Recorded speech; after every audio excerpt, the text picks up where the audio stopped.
Қазақстанда ойын құмарлыққа бой алдырғандар көп пе? Жалпы ойын бизнесі қаншалықты қажет? Ойыннан от шығады дейді, бәс тіккеннің бәрі бірдей оңбай сүріне ме? Лудомания дертімен қалай күресеміз? Байқасаңыздар, сұрақ көп, бүгінгі талқымыз да осы. Ассалаумағалейкум.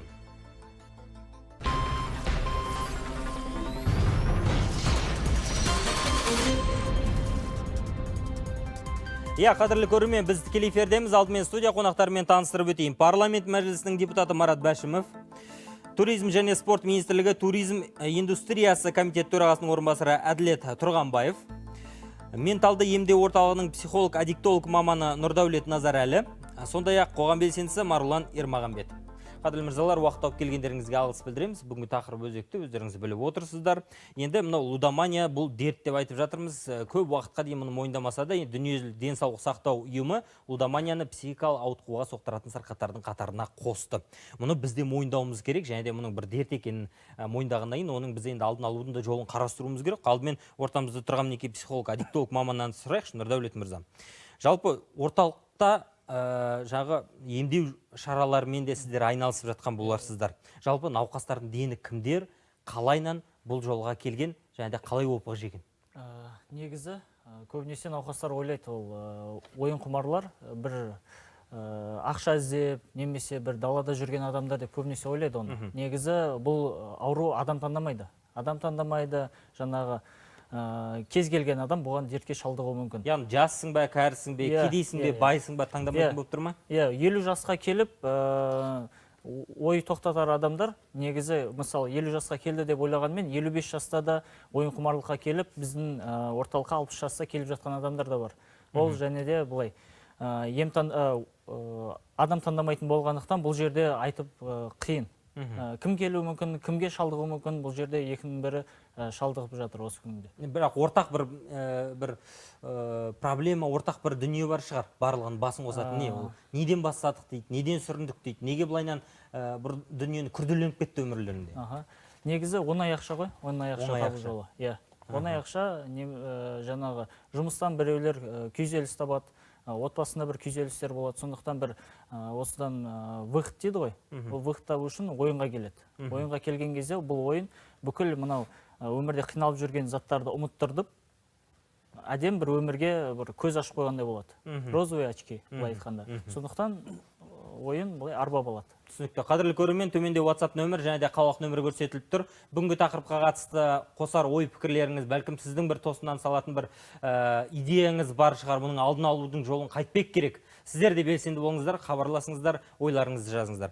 Марат Сәбетұлы, бұл мәселенің өзекті екенін біз мәжіліс қабырғасында үнемі жиі көтерілуінен де байқаймыз. Және де заңға түзету енгізу мәселесі осыған дейінгі шақырылым депутаттарды көтерген еді. Сіздердің де шақырылым депутаттар бұл мәселені қозғап жатқанына қарағанда проблема ушығып тұрғанға ұқсайды. Қалай ойлайсыз? Және өзіңіз де өте дұрыс бастадыңыз. Енді мойындадық қой проблеманы. Біріккен ұлттар ұйымы мойындағаннан кейін, бәрі айтқаннан кейін ауру деп. Тағы мына министрлікпен кездесетінім, бір ғана мысал келтірейінші. Мен өзім 90-шы жылы Москва мемлекеттік университетін оқып бітіргеннен кейін, қанша 15 жыл өтті, 2005-те ме, осы Астанада бір жігітті көріп болғам, менімен оқыған. Бұлай өз қызық. Не істеп жүрсің деп таңғалдым. Жүр ғана жоққа жоқ рахмет, мен тығылып жүрмін дейді. Осында, Қазақстанда, Астанада тығылып жүр. Өзі Кисловодсктан болды ма, сондай бизнеспен айналысқан жігіт. Бәрі бар ода. Сонан кейін неге тығылып жүр десем, криминалдан тығылып жүр, мені қуып жүр деді. Ол мен бәрінде заттарын сатып, не етіп, бәрінде я все проиграл, это болезнь, надан қашу керек, шектеу қояқ, не ету керек деп, неге? Яғни елге қарсы бой тасалап жүрген тұрмын. Сонда қараш, ан жақтан қашып, бізде тығылып жүргені. Арт жақтан қодалаған ғой, бізден қарыз алған, бермей қойған, солай емес па? Ауру болғаннан кейін, наркомандарда кейде алады ғой, ан жақтан алып жақтан, жақтан жетпей жатқан сек, мынау да, мен соны міне мысал ретінде келіп тұрмын. Авторитетті кісі тығылып жүргені. Бұл сондай болған. Бізде неменеге шүкірді, анау тәуелсіздік алғаннан кейін бәрі барды да, ешқай даму мемлекеттері болған жоқ. Бәрі де заңсыз ашты. Криминалдың бәрі соған кірісіп кетті. Бүкіл бәріміз білеміз ғой, Италияның киноларынан. Мафияның бәрі немене істейді? Крышевание. Мына, осы салада. Спорт, реал, криминал, авторитеттер бәрі осы салада жүретін. Оны біз мойындағымыз келмеді. Яғни бізде де сондай болуы мүмкін деп Бізде болжайсыз? болған, сондай нәрселер де болған деп айту керек, ол бәрі жерде болған. Бірақ мемлекеттік қазір міне мойындағанға міне үшінші құрылтайда атырауда айтты ғой, шектеу қою керек, бітті. Депутаттар өздері заң жобасын кіргізіп, өздері шектеу қойып, енді нормаларды өзіңіз айтатын шығарсыз, мемлекетті органдары. Бірақ шектеулері өте маңызды, орынды, қорықпай тіптен бәрі шектеп тастау керек. Кейде спорт арқылы тығылатын, ондай да болған. Міне спорт әкеле жатыр, бізге спортқа құямыз, өтірік алдап талы. Мен әділет министрінің қасында неде бола, не бар, межведомственная комиссия по законопроектной работе. Қанша жылдары осылай өтірік алдап, өздерінің үлкен ақша жүр ғой онда. Үлкен ақша болғаннан кейін не істейді? Соның бәрін неті кереді, а министрлік ол кезде біздің бәрімізді де сол кездің министрлік басшылары өтірік алдап жүретін. Спортқа береміз, бұнан да жаққа неге береміз деп, оның бәрі өтірік болып шықты. Қазір енді президент айтты, қойыңдар, шектеу қою керек. Заңсыз мынау қылмыстық жауапкершілікке тарту керек. Заңсыз ойналастырғандар дұрыс қой, кімдер шетелдікілердің бәріне шектеу қою керек, кім ғана пайдасын істейді, өздері де қазір жұмысты жасап жатыр. 90-дан астам недер болған, қазір бір 30 шақты қалды деймін. Осы ретте министрлікті сұрайық, әңгімеге тартай арнайы құрылды, осы министрлік туризм және спорт болып қайта. Енді арамызда Әділет мырза тұр. Енді біздің қолымыздағы ашық дерек көздерде жарияланған ақпаратқа сенсек, жалпы ойын бизнесінің айналасында жалпы айналып жүрген қаражаттың көлемі 1 триллион теңгенің айналасында дейді. Бұл ресми дерек. Көлеңкелі де басқа болуы мүмкін, шетелге шыққан, жаңағы онлайн ойнауы мүмкін деген сияқты. Жалпы осы саланы қаншалықты реттеп отырсыздар, қаншалықты реттеудің іс-қимыл әрекеттері бар сіздерде? Енді жалпы айту керек. Енді 2 жылдан бері бұл салаға тығыз кірісіп отырмыз, бұл бағытқа. Енді қазір өзіңізді байқап отырсыз ғой, заң жобасы басталғаннан бері заң жобасы бар. Содан кейін біз қазір заң жобасының аясында енді оны бөлек талқыға шығамыз. Сосын тағы да бір мемлекет басшысының тапсырмасы қазір кешенді жоспарды әзірлеп отырмыз. Яғни мұнда нақты практикалық іс-шаралар болады. Мемлекеттік органдар енді білесіз ғой, проблема ауқымды, кешенді, оны шешу үшін бір министрліктің қолынан келмейді. Сол себепті біз қазір осы құрал ретінде пайдаланып отырып, кешенді жоспарды бүкіл мемлекеттік органдардың атсалысуын қамтамасыз етейін деп отырмыз. Қазір жоба әзірленді, мемлекеттік органдармен келісіп отырмыз. Алдағы уақытта үкіметке енгізіледі, сол жақта бекітілетін болады. Осы мәселені көтеріп жүрген азаматтардың бірі Марат Сәбитұлы, сіздің әріптесіңіз Елнұр Бейсенбаев. Сол кісінің пікірін берейік, тыңдап алайық. Экранға берсеңіздер. Елнұр Бейсенбаевтың пікірін беріңіздер, парламент мәжілісінің депутаты. Құмар ойынның етек алып кетуіне оның ешбір тежеусіз жарнамалануы да әсер етіп отыр. Букмекерлік кеңселер жарнамаға қомақты қаражат жұмсауда. Телеарналар, ресми интернет сайттар, әлеуметтік желілерде букмекерлік кеңселердің жарнамасы толып жүр. Сонымен қатар кейбір қоғамдық пікір көшбасшылары, белгілі блогерлер, медиа жұлдыздар да осы зиянды құбылысты жарнамалап жүр. Ұсынылып отырған заңда құмар ойынды жарнамалауға да тыйым қарастырылған. Енді осы заң жобасын тағы да жан-жақты пысықтап, тез арада қабылдауымыз керек. Марулан мырза, жалпы жарнаманың әсері қандай бұл ойынға келу келмеуде? Қазір енді жасыратын жоқ, карантин кезінде бәріміз үйде отырып, сайттарды аштық, кино көрдік. Сол кезде алдында міндетті түрде 30 секунд біз түрлі жарнаманы көретінбіз. Сондықтан әсері қандай? Соның жарнаманың ішіне 90% осылар шығады. Атын айтпай қойын. Мәселе былай ғой, жаңа депутаттың айтқаны, жарнаманы жою деген, енді шектеу деген, ол бұл бизнеске шектеу қоюмен бірдей. Пара-пар дейсіз бе? Пара-пар. Қазіргі таңда жарнамасыз бизнес деген болмайды. Яғни мемлекет өзінің бір позициясын ұстады. Енді өткенде президент айтты, құрылтайда көтергенсін. Яғни біз уже былай айтқан кезде өзіміздің позициямызды анықтап алдық. Енді мен көрші әріптесім таңғалып отырмын да, бұл функция неге туризмге берілген? Бұны жаңа әріптесіміз айтты, сіз бұны бүкіл дүниежүзілік ұйым ауру деп қабылдады, дерт деп қабылдады. Енді бұмен мәселемен мен ойымша денсаулық сақтау министрлігі. Лудоманиямен. Лудомания. Ал енді олар реттеумен туризм және спорт айналысқандығымен. Бізде енді дертке қабылданды, наркомания бәрі енді шектелді ғой. Наркомания қайдан жаңағы нашақорлық не сатылмайды ғой бізде. Сол сияқты ауру ма, ауруға әкелетін не, лудомания ма, оны кім себепкер? Осы ойын түрлері ма, осы бизнес түрі ма? Онда мемлекет деңгейінде бұл бизнес түрі. Яғни функцияларды бөліп алу керек дейсіз бе? Жаңағы сол шалдық кесірінен келген лудоманиямен, мысалы денсаулық сақтау министрлігі, ол ұйымдарды басқарумен, жұмыс істеуінің заңды тәртіпке келтірумен туризм және спорт деген сияқты бөлу керек па сізде? Жоқ, бұл дерт ретінде қарасақ, денсаулық сақтау министрлігі айналысып, бұны шектеу керек. А бұл бірінші кезекте бұл кәсіп түрі ғой, бұл бизнес. Бұл мен ойымша басқа құзыретті кәсіпкерлікпен айналысатын министрліктің құзыретіне болу керек. Енді бізде мәселе былай. Әлемде бұл құмар ойындары шектелген мемлекеттер бар. Ол прецеденттер бар. Біз неге бұны жасай алмаймыз? Мен ойымша қолданған дұрыс деп ойлаймын. Бірақ мен ойымша қазір соған келе жатырмыз. Енді министрліктің өкілін сұрайықшы. Расымен де мынау кәсіпкерлермен де екінші жақты тыңдап жатқан шығарсыздар. Заңмен түзетулер. Өздерінің бірлестіктері болады. Бірлестіктермен біз қазір заң жобасын талқылау кезінде жұмыс тобына да қостық. Ол кісілерді мен әлеуметтік желіден оқыдым, түрлі материалдар шығып жатыр. Біздің расымен де біраз табысымыздан айырылуымыз мүмкін дейді. Жарнамаға толық тыйым салса. Енді ол шындық табыстарынан айырылады. Мына жарнама саласына да өзінің әсерін тигізеді. Олар да енді қарсылығын білдіріп отыр, бірақ та бұл жақта біз таңдау керекпіз. Бізге не енді бизнестің тиімділігі немесе біздің халықтың мүддесі. Біз бұл жақта халықтың мүддесін таңдау керекпіз. Таразыға салып халықтың мүддесін таңдау керекпіз. Себебі енді жарнама шынымен де келең енді белең жайып кетті ғой. Тым көп болып кетті. Қай жаққа барсаңыз да билбордтар, интернетке кірсеңіз бәр жерде бір букмекерлердің жарнамасы, оны балалар көреді, оны жасөспірімдер көреді. Біз бұған бір шектеу қою керекпіз, ол шындық, ол қажеттілік. Біз бұл позицияны депутаттардың бұл ұсынысын толығымен қолдадық. Қазір бұл заң жобасында бар. Қазір бұдан ары талқыланып жатыр қазір мәжіліс қабырғасында. Шектеуді жарайды. Көшедегі баннерге шектеу қоярмыз. Бәрін алып тастаймыз. Телеарна, радиоларға шектеу қоярмыз. Бірақ сайттарды алып қарайтын болсақ, түрлі онлайн казиноларда біреуін жапсаң екіншісін ашылады, екіншісін жапсаң төртіншісі ашылады мысалы. Бұны да заң нормасына біз енгіздік қой. Енді бұдан бұрын біз мына әкімшілік жауапкершілік болады. Қазір жауапкершілік жоқ. Мына сіз мына букмекерлік кеңсенің жарнамасын жарнамалаған үшін, себебі енді жарнама жасайтын олар букмекердің өздері емес қой. Олар бір компанияны жалдайды, бұлар оны жарнаманы түсіріп береді. Соны бұл жарнамаға бір жұлдыздар қатысады. Қазір біз мына букмекерлерден бөлек мына жарнаманы өзін түсірген тұлғаларды жауапкершілікке тартатын боламыз. Заң жобасы бұйырса қабылданған. Содан кейін мына жарнаманы өзіне түскен азаматтарды да физикалық, енді жеке тұлға ретінде біз бұларды жауапкершілікке тартатын боламыз. Қазақстан азаматтарын енді бұл Қазақстанда болып жатқан жарнама. Нұрдәулет мырза, жарнаманың әсері бар ма жоқ па? Сіз қалай ойлайсыз? Негізі жарнаманың әсері бар, өте көп. Өйткені жарнаманы тек қана былай шығарып қоймай бетіне, оны жаңағы өткізіп жібергің келсе, автоматты түрде сайтқа өтіп кетеді. Иә, ол қорқып отырасың даже тиісуге. Жарнама даже мен өзім қарап отқан кезде кейбір кезде соншалықты бір әсерлі бір не қалдырады, өзің кіргің келіп кетеді. Ол барлық жерде мүмкін нәрсе.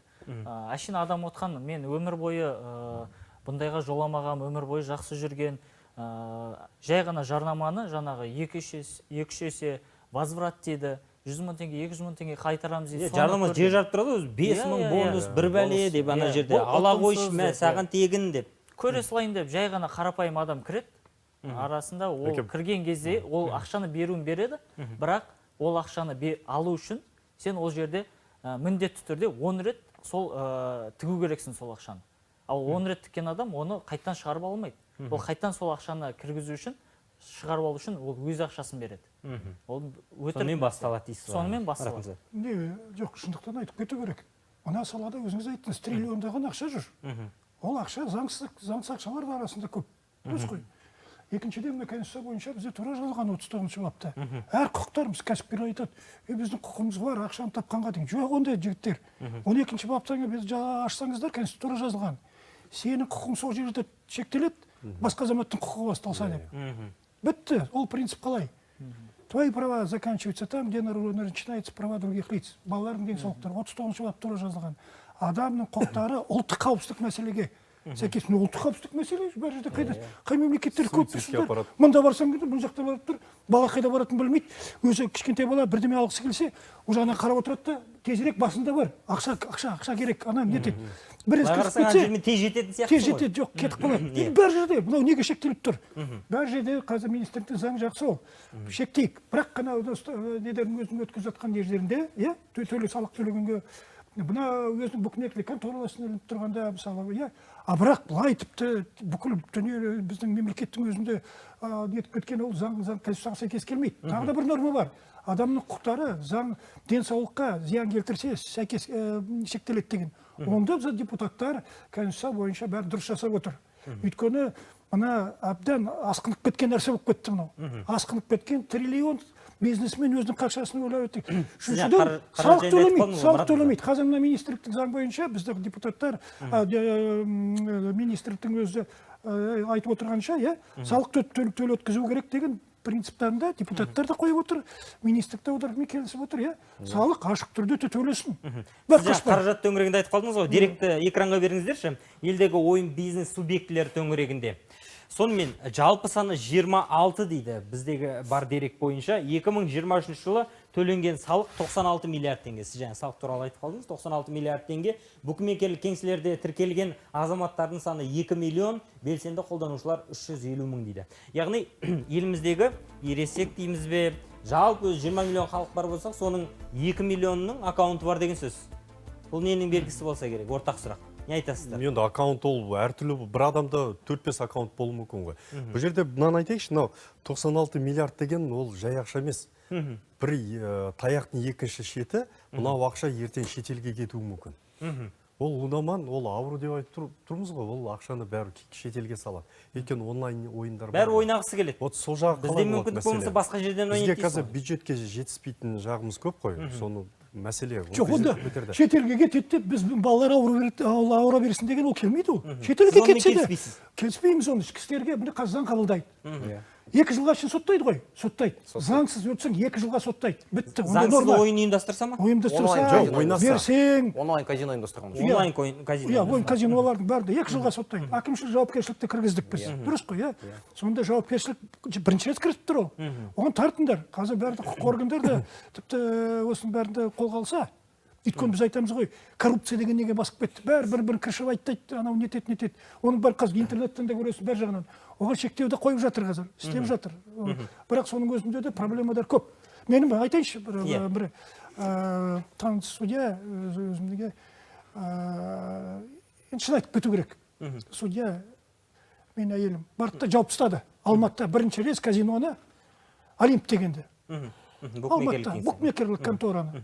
Ол Назарбаевтың кезінде, неде, 2000 қашан, бүкіл бәрдер шулап. Әйелім болған менің. Барды да жауып тастады. Сонда дейді, бәрдерді бүкіл кім ғана неткен жоқ, кто только не давил. Прокуратура, КНБ, бәрдерді келіп, оның характері бар, бітті. Лоббирование. Қазір, қалалық соттың басшысы, Абдиканов, ол өзінің несімен дұрыс деді деп судья нет. Мен неге айтып отырмын, қараңызшы. Неге айтып отырсыз? Судьяға жапқан қиын болған жай, просто әділеттік судья жаба салды, бітті. Шамалары жетпеді. Бірақ қысым жасалды. Қазір фамилияларды айта аламын, кімге ол, өзім бәрібір білеміз. Кімге, мынау кім олардың барында ұстап отырған, кто крышевал, бәрі біледі оны. Яғни ар жағында үлкен мүдделі топтар тұр дейсіз ғой. Хабарласқан көрермен тыңдайық. Кеш жарық, эфирдесіз, амансыз ба? Тікелей эфирдесіз. Сөйлей беріңіз. Сұрағыңыз, пікіріңіз. Мына тақырып жайында осы букмекерлік ойындарды ойнайтын жерлерді барлығын жауып тастауға болмай ма екен? Жабық па? Жақсы, рахмет. Енді бұл сұрақ тікелей біз Әділет мырза сізге қояйық. Заңды жұмыс істеп тұрған орталықтарды, букмекерлік кеңсе, басқалар біз қалайынан реттеледі? Букмекерлік кеңселер қазір таңда қалаларда жоқ, бұлар 2 ойын аймағында ғана бар кеңселері. Ол мына Бурабайда. Сіз казиноларды айтып тұрған шығарсыз. Букмекерлік кеңселер сұрап отыр бұл кісі. Анау бізде түрлі букмекерлік кеңселерді олар қазір тек олар қазір қалада сіз таба алмайсыз бұларды. Бұлар жоқ. Олар бәрі онлайн кетіп қалды бұлар. Олардың кеңселері тек қана мына Бурабайда 1-2 бар, соң қалғандары мына неде Қонаевта кеңселері. Өздерінің енді офистері. Ал бұлай бәрі онлайн жұмыс істеп отыр. Бұл кісі жауып тастайық деп отыр да, бұлар жоқ бұлай неде. Жауып тастайық болған кезде жалпы жұмыс барысын тоқтатуды айтып отыр. Ол мүмкін бе, мүмкін емес пе дейді? Бұл енді бұл жалпы мүмкін ғой. Заңмен біз тыйым салып жауып тастаймыз, бірақ мәселені шеше алмаймыз бұны. Біз оны енді проблемадан қаша алмаймыз. Жаңағыда әріптесім айтқандай бәрібір бұл қаражаттың бәрі мына заңсыз. Букмекерлерге, заңсыз онлайн казиноларға бәрі сол жаққа ауысады да бағыты. Азаматтар бәрібір ойнайды, оны мүлдем біз реттей алмаймыз. Қанша ойнап жатқандарында жауапкершілікке де ешкімді тарта алмай қаламыз. Бізге ең бастысы қазір мына жауапкершілікті арттырып, бизнеспен қазір біз жұмыс жасап отырмыз тығыз. Бұлардың жауапкершілігін арттыру бойынша. Сіз Егов газет туралы айтыңызшы. Қазір мына Магеранов деген депутат жақсы ұсыныс берді. Біздің комитеттен өтті ғой, заң комитетінен. Ол кісі айтты, ана жақта бір ұсынысқа мынандай болған дейді министрліктің. Еговтан баяғы рұқсат сұрауға, Өзін автоматты түрде шектеумен Ол бар. ойнауға. Ол енгізілді. Ол нәрсе енді міне мен сізге айтайын, қараңыз. Оны Осы басқалай жылдың- істеу керек оны. Марат мырза, қараңыз. Осы жылдың 18 наурызынан бастап еліміздің азаматтары құмар ойындарға және бәстіге қатысудан өз бетінше шектеу жөнінде онлайн қызмет іске қосылды. 7 мыңнан астам адам өз еркімен онлайн форматта ойнаудан бас тартты. Қазір 13 Енді осыны енді айтыңыз сіз. Қалайынан? Мысалы жоқ, бір адам бар, өз-өзін тоқтата алмайды. Жоқ, Ойнай береді. ол қандай, бізде 19-20 миллион халық бар, 20 миллион халық неге ол Еговкада сұрау керек, өзі тіркеу керек. Ол бүйту керек, сендер сұрамау керексің. Міне априори кісі, міне шектеу керек, мен қатыспаймын деген. Ол артама неге? Сіздер бәрдерін кеп, анадар көмектесіп, рұқсат сұрап тұрген ол келмейді. Азамат өзі ерікті түрде береді. Яғни бізде заңда бар ғой, самоограничение өзін шектеу деген. Біз бұрын олар кәдімгі қағаз. Халық білмейді, олда самоограничение кіру керек. Біз қазір бұл жұмысты жүргізіп жатырмыз. Қазір қалада жүрсеңіз, біз 44 мына ЛТ экранды шығарып жатырмыз. Астанадан бастадық. Қазір бір 40-қа жуық билборд орналастырып жатырмыз. Мына баспасөз бүкіл арналарға біз мына сервис басталғанда 18-і бәріне пресс-релиз таратқан болатынбыз. 13 мың, 2 аптада 13 мың кісі. Сұрақты түсініп тұрған жоқ қой, кісі сұрау керек, көкшапты, кісі сұрамау керек, оны по определению уже ойнайтын кісі Еговқа кіріп, тіркеліп, мен ойнаймын деп сөйтіп жазу керек ол. Сендер бүкіл халықтан, сендер баяғы ойнамайсыңдар ма? Ол априори, ол білмейді оны, сендер оны бәрін түзетеміз, кіргізбейміз. Таңдау құқығынан шектейміз ғой. Магерамовтың айтқан дұрыс ол депутатты. Біз бәрін шектеу ма? Халық 19 келі халық, оның қатынасы жоқ. Ойнайтындар барып өздері Еговканы тіркелсін. Ол енді бір магазинге кіру үшін, ресторанға бару үшін рұқсат сұрамайды ешкімнен. Солай қалай сендер 19 миллион халық, 20 миллион халықтан, сендер жазыңдар, Еговқа қараш, Еговқа жазыңдар, мен ойнамаймын деген күлкі ғой ол. Ол әлгі не сияқты Егов бәрін жеңілдетіп отырмыз. Салыстырмалы түрде мысал келтіңіз, анау кредит алудан да азаматтар саналы түрде бас тартады ғой. Сол сияқты бұл ойыннан да азаматтар саналы түрде. Бәрі олигархтарға жасаған нәрсе, шын айту керек, бәрі мынау ақша табу үшін жасаған. Халыққа қатынасы жоқ оның, бітті. Халықты сендер қорғатыңдар одан. Енді арамызда Нұрдәулет мырза тұр ғой. Ойнап жүрген адам саналы түрде барып бас тартуы мүмкін бе? Мен болды ойнамаймын деп. Жоқ әлде тығылып қашып пісіп ойнай бере ме оларға? Негізі бұл саналы түрде бас тарту деген өтірік нәрсе. Пока бір тығырыққа тірелмей, немесе үйдегілері, ата-анасы, туған туыстары бірге сол тығырыққа әкелмейінше ол өтірік нәрсе. Яғни басы кетіп ойнап жүрген адам Бас кетіп ойнап жүрген адам ешқашан өзін тәуелді деп санамайды. Ол дегеніміз ол өтірік әңгіме. Жаңағы көбінесе 95% бізде ойынға келіп, мен емделем дейтіндер, олар үйіндегі ата-анасын қыспағымен келетіндер. Ол дұрыс негізі. Сол ата-анасын қыспағы ертерек болатын болса, сол жағдайға жетпеуі де мүмкін еді. Бұл енді ұят деп оны тығып келеді ғой. Жаңада айтып отыр жаңағы азаматтық құқықтан айырамыз деп. Негізі біздің мына ұжымда андай білім жоқ сияқты. Наркоманы, ойын құмар, алкоголик, үшеу бір адам екені әлі күнге шейін былай есептелмейтін сияқты. Наркоман мысалы заңды түрде аламайды ғой. Запрет. Игроман тоз сондай нәрсе негізі. Ол да заңды түрде аламау керек. Марлон мырза, сізді әңгімеге тартайық. Мынадай дүние бар. Мысалы мен өткенде оқып отырмын, қарап, Ұлыбританияда енді енгізгелі жатыр, қателеспесем. Мына ойын бизнес жаңа шамамен 1 триллион дедік қой. Ойын бизнесіндегі бүкіл игроктар, былайша айтқан кезде, кәсіп иелері, ол букмекерлер, казинолар, басқасы деген сияқты, жылдың соңында тапқан табысының белгілі бір көлемін осы лудоманиямен күреске аударуға міндетті деген нәрсені енгізгелі жатыр екен. Бізге де осындай нәрсе керек сияқты. Бұл ретте Ұлыбритания мысал болмайды шығар. Керісінше оларда ол дамыған. Капиталист мемлекеттер. Жоқ, ойын дамыған ғой. Бір жағынан енді алаған қолын береген деген сияқты өздерінің жағы ойыншылар ғой енді, солардың букмекерлері басқа сақ қой. Соларды емдеу үшін денсаулық сақтау министрлігіне белгілі қаражат береміз дейді. Сол арқылы емдейміз дейді жаңағы лудомандар. Бізде өйткені мемлекеттіктен бөлек жеке компанияларда мысалы өте қымбат емдеу. Мынау компаниялар қазір қарап отырсаңыз, бұлар қайырымдылық жасайды негізі. Енді көп рекламаларын көріп жүреміз ғой. Ана ақша салып жатыр, оны білмеймін қаншалықты екен. Бірақ біз жаңа сіздің айтпағыңыз жалпы сол проблеманы жасап отырып, сосын шешу сияқты ол болмайды ғой. Бұлардың көздегені бизнес қой, ол табыс табу. Енді мана эфирдің басында психолог айтты, мен басқаша күтпеймін, ол кісі айтты, осының шығу себебі жеңіл ақша табудың түрі дейді. Енді қараңыз, бұл қарасың қазір енді жаман нәрсе емес қой, ақша тапқысы келіп тұр адам. Бірақ ол біз саналы түрде түсіндіруіміз керек та, ақша табудың әділ жолы болу керек деген сияқты. Біз қанша заңды қабылдайық, біз заңды кәсіпкерлікке шектеп жатырық, адамға шектемей алмаймыз. Өйткені ол конституциялық құқығы. Бірақ осы лудомандар ертең онлайн шетелге құяды ақшасын. Бұл тұрғыда біз саналы түрде ұрпақты тәрбиелеуіміз керек. Балабақша, мектептен бастап, біз енді айтамыз ғой, наркоман ол қоғамдағы ең әлсіз адам деген сияқты. Сондай құюымыз керек. Мысалы, қазір Бұл да сол дерттің қатарында деп есептейсіз ба? Алкоголизм, наркомания, лудомания. Бұл дүниежүзілік сіз айтып отырсыз ғой, бала кезден осы нәрсе үшеуінде миға әрине. Енді әлемдік денсаулық сақтау ұйымы бұны ауруға жатқызып тұр ғой. Бұл адамға сен ауру десең ұнамайды ғой. Сол сияқты сол деңгейге жеткізсек, жоқ мен ондай емеспін деп адам саналы түрде тәрбиеленеді. Енді көп азаматтар психолог түрде байқаңыздар. Рас психология әлсіз азаматтар байқайсыз, осы ойындарды. Мен қасымда азаматтар болды ғой, өз-өзін ұстай алмайды. Бұларға міне қоғам болып, орта болып, барлығымыз тәрбиелеуіміз керек болады. Арамызда не? Министрліктің өкілі тұр ғой, тағы қандай өзгеріс бізді күтіп тұр?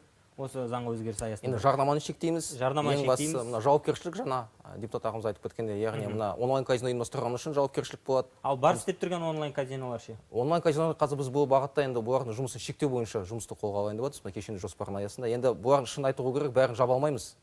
Өте көп бұлар. Және ең бастысы проблема бұлардың енді интернеттің дамыған кеңесі ғой. Қазір енді о жақта да өте білікті азаматтар жұмыс жасап жатыр. Шектесең VPN-мен ойнайды. Иә, олар Қытайда VPN-мен ойнап жатыр ғой олар енді. Қытай қанша цензурамен жауып жатқандай. Енді бізде мына жақта әлі VPN емес, бұлар зеркало жасайды.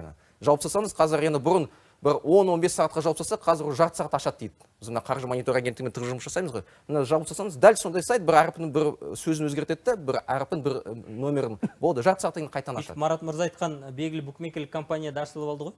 Жасыратын жоқ. Қасына бет деген жазуды жазды. Өтірік па? Рас қой, ашылды ғой. Тіпті де істей алды. Ешкім мұрты қисайған жоқ.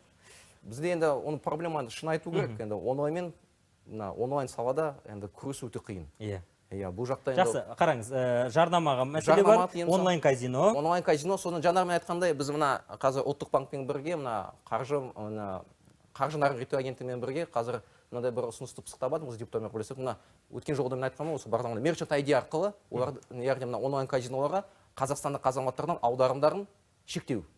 Яғни өздерінің енді бір әрбір қызметтің өзінің Merchant ID-сі болады ғой. Сол Merchant ID яғни казиномен, букмекерлік кеңсемен байланысты болса, яғни сіздің банкіңіз карточкаңыздан ақшаны аудармайды. Сол осы мәселені қарастырып отырмыз. Ал жалпы букмекерлік кеңселер лудоманиямен күрес бағытында қандай да бір жаңағы қайырымдылық, я болмаса белгілі бір олар негізі букмекерлік кеңселер шын айту керек, бір спорт саласын қолдайды. Олимпетті қолдайды, Бриксбетті олар. Иә, біздің 2-3 миллиард жылына 2-3-4-5 миллиард ақша бөледі. Олар ақшаны беріп жатыр спорт саласына кем дегенде. Мына біздің лотерея саласы да қолдайды, Қазақстан халқын қолдайды, спорт саласын қолдайды. Олар ақшасын бөліп жатыр. Бірақ та енді мына нақты лудомандарды емдеуге үшін бізде әзірше ондай тетік жоқ. Осындай ұсыныс керек сияқты, Марат мырза.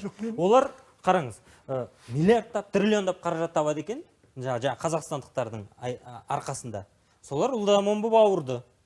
Ауырған соң олар емделейін десе, психолог мырза өтірік айтқызбайды, частный клиникалар қымбат. Жарты әлемге қарыз адам қайдан емделуге ақшасы болады. Бәлкім сіздер бастамашы болып, олар белгілі бір процентін жаңағы Британиядағыдай лудомандармен емдеуге жұмсау керек шығар. Міне министрлер одан алдында болды ғой. Бәрін өтірік алдап жүрді ғой. Міне спортқа талай келетін. Біз оларға қайта жіберетіміз. Жоқ, қайта. Мафия болатын ғой мындай. Бәрі белгілі. Назарбаевтың қасында жүрген кландар бәрі осыны бақылап жүрген. Шын ғой, шын. Осы салаға ешкімді жолатпайтын олар. Ол сала өйткені теневой ақша, үлкен ақшалар болды. Оны қазір бәрі мойындады. Интернетті ашсаңыз күнде көресіз ол. Кто за этим бизнесом стоял деген.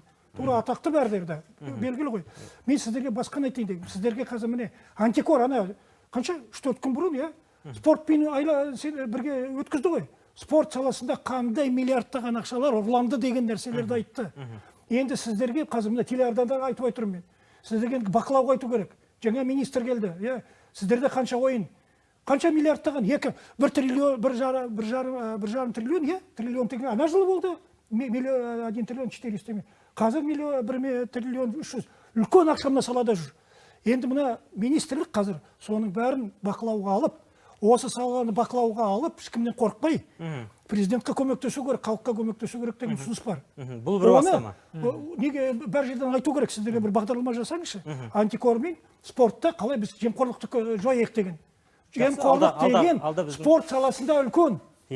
Міне қазір мен өзім сөйледім, сол неде қатысқанға, кімге де айттым, Головкинға да айттым.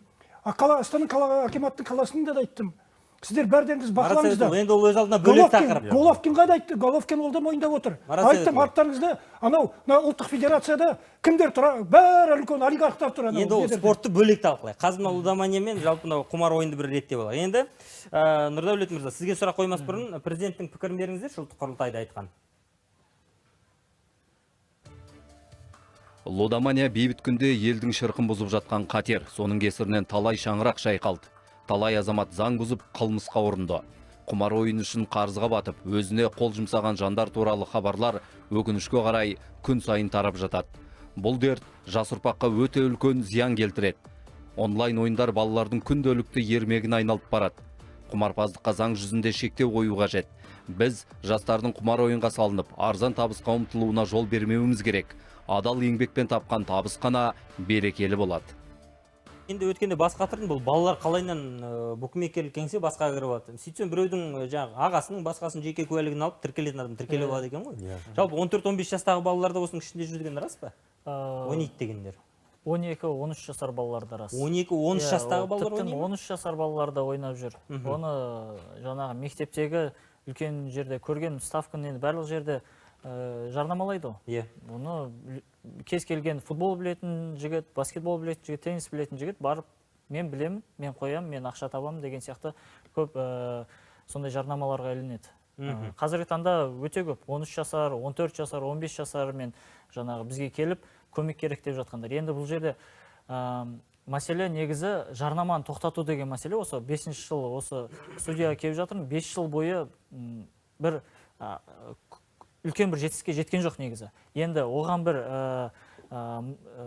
басқаша жағынан қарайтын болсақ, бізге мысалы біз айтамыз, өзіміздің тараптан ақша бөлеміз, таргетке ақша бөлеміз, лудомания ол дерт деген сияқты шығарамыз. Сол жағына мемлекеттен ем болмаса жарнамалауға. Вот лудомания емі бар, ол дерт, ол ұят емес.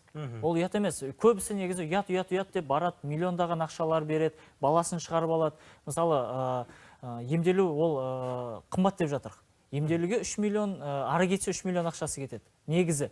Ол деген ұзақ уақытқа былай жалдайтын болсақ. Бізде қанша орташа емделетін уақыт? Орташа емделетін уақыт ол дегеніміз жарты жыл жабық стационарда түрде. Одан кейін ол жерде енді ойнай алмайды, ол жерде емдейміз, білім береміз. Соны практикалау үшін 3 ай жаңағы офисқа дейміз ғой, офисқа келіп, жаңағы білген, көргенін, бүгін мысалы ойнағысы келді ол. Келетті айтады, мен ойнағым келді, не істесем болады? Және соған көмек беріледі. Одан кейін де 1,5 жылға шейін жаңағы қоңыраумен қалайсын. Жарты жылға қанша қаражат керек емделіп шығу? Жарты жылға 2,5 миллиондай. 2,5-3 миллион. Бұл бұлай айтқан кезде көп ақша сияқты. Бірақ егер орташа ойын құмар адамның, жаңағы тығырыққа тірелген адамның жаңағы құртқан ақшасын айтатын болсақ, отбасының ол дегеніміз 5 пен 10 миллион арасы. Содан кейін ғана барып, олар көмек іздей бастайды, басқа жаққа қарай бастайды. Ақшалар қалмаған соң. Сіз не дейсіз? 2,5 миллион енді расымен де аз ақша емес, бірақ кейбір адамдардың оқиғасын тауып отырсаң, 10, 15, 20 миллион ақша. Ол ең кемі. Ең кемі. Ең кемі. Мен әкемін, мен балам бар ғой, онда қызығушылығы бар. Бізде білесіз көбінесе бәріміз футбол көреміз ғой. Иә. Вот футбол негізі дені сол жерде болады. Бұл жерде қазір мына эфирде көріп отыр ғой, мына спикерлер айтыр. Мемлекет шектеуде уже қолға алды. Бірақ біз қоғамда тәрбиелеумен бастауымыз керек. Жаңағындай комплексный деп айтып отырсыз, шаралар қабылданып отыр. Ақпараттандыруды көп беру. Енді сосын бір эфир пайдаланып үндеу айтайыншы. Иә. Мынау бізде қоғамда мынандай көзқарас пайда болу керек та. Осыны жарнамалаған азаматтар болса, танымал блогерлер, одан жазылымнан кету керек деп ойлаймын да. Өйткені ол блогер өз мүддесін көздеп отыр. Cancel culture деп жүрмеді, культура отмены деген нәрсені айтып отырсыз ғой, иә? Жарнамалады, бұл адамның шығармашылығын да тыңдамаймыз, бас тартамыз деген. Өйткені ол өзін ғана ойлап тұр, қоғамды ойлап тұр жоқ. Осы құмар ойынмен қанша семья опат болады, адам суицидке барады деген сияқты, бұны соны ойлайды. Сол себептен қоғамда осындай көзқарас пайда болу керек. Этикалық тұрғыдан деп Этикалық тұрғыдан. Қараңызшы, бәрібір қалай? Бізде жарайды шет елде Америка дейді, иә. Америкада бай халық, бізде кедей халық. Орта классқа 4% жетпейді. А сонда олар кедей бала ол келіп ойнағысы келеді, ұтып аламын деп. Дұрыс қой, сонымен келеді. Ұтып алайын. Бірдеме бір. Кейде ұтып алатын да бар шығар. Апартамент кіріп кетеді де бітті, шыға алмай қалады. сол жерден ұтып шықтым деген адам жоқ ау төбе. Депутаттар дұрыс Бәрі деп ұтылып шығады ғой. Қарашы, депутаттар дұрыс деп отыр. Президент те бостан бос айтқан жоқ қой, шектеу қояйық деп. Өйткені ауру деп мойындап тұрмыз. Қазақтарда дәстүрде ондай тіпті болған жоқ нәрсе болды ғой, дұрыс қой. Қайдағы не деген секундаман. Содан кейін депутаттар заңдарын тезірек қабылдау керек, іске асыру керек, рекламаға шектеу қою керек. Депутаттар оны сізде соның ішіндесіз ғой, сіздер қабылдайсыздар ғой енді. Сіздерге қарап отырмыз барлығымыз. Жоқ, мен келіп тұрмын ғой, мен өзімде келіп айтып отырмын өз пікірімді. Мен ана депутаттардың да менде болса мен басқалай айтушы едім тіпті. Артымен кетіп бәрі шектеп тастау керек деп, иә. Өйткені бизнесқа да жатқызбау керек мынандай нәрсені. Өйткені ол арт жағында мынандай қанша кісі емделе алмай жатса, сіз жаңа айттыңыз ғой. Анадар недер алғаннан кейін сол салықтың ақшасын сауалнаманы шығара беріңіздер. Емдеуге жіберу керек деген ол да. Марат Сәбитұлы, біз мынау сауалнама жүргіздік бүгін. Көрерменнің де пікірін білдік. Осы тақырыпқа қатысты ойын құмарлықтың негізгі себебі қандай деп жұрттан сұрадық. Сіз айтқан нәрсе міне 50% ақшаның жоқтығы дейді. Дұрыс па? Дұрыс, иә. 8% қаражаттың көптігі, қанағатсыздық 31%, жалғыздық пен күйзеліс дегенге 11% дауыс берген екен. Енді қорыта келіп психологты тағы бір тыңдайық. Егер де мысалы теледидарды көріп отыр, бұл енді наркомания болса, бет әлпетінен, алкоголь болса, бой жүзінен анықтаймыз. Лудоманияны анықтау қиын. Негізі бұлай, адам көңіл бөлетін болса, жаңағы байқай бастайды. Біріншіден, ойын құмар адам, ол әрдайым телефонда. Телефонда әрдайым 10 секунд сайын, 20 секунд сайын, минут сайын телефонда қарай бастайды. Ол бірден бір себеп. Екінші, өте көп өтірік айту. Үшіншіден, түнімен жаңағы спорттық трансляцияларды қарау, соған қарау, немесе және де бұлай қарауға болады. Мысалы, спорт қарап жатқан кезде, лудоман адам өте мынандай күйзелісті жағдайда отырады. Әрбір моменттерге ол ерекше қарайды. Және де көп қарыз сұрайды. Иә, көп қарыз сұрайды, көп кредиттері шыға бастайды. Сол кезде басында енді байқайды ғой кредиттері шыға бастаған кезде. Сол кезде жаңа ата-анасы жақсы қолға алу керек. Осы сәттен, бізде уақыт аяқталған екен, құрметті спикерлер, келгендеріңізге рахмет. Осы сигналдарды байқасаңыздар, балаңыздың, болмаса айналаңыздағы адамның, онда міндетті түрде отырып сізге сөйлесу керек. Бірі тойып секірет, бірі тоңып секірет, бірақ бұл ойын бизнесінде әрқашан бірақ қана жеңімпаз болатынын естен шығармайық. Аман болыңыздар.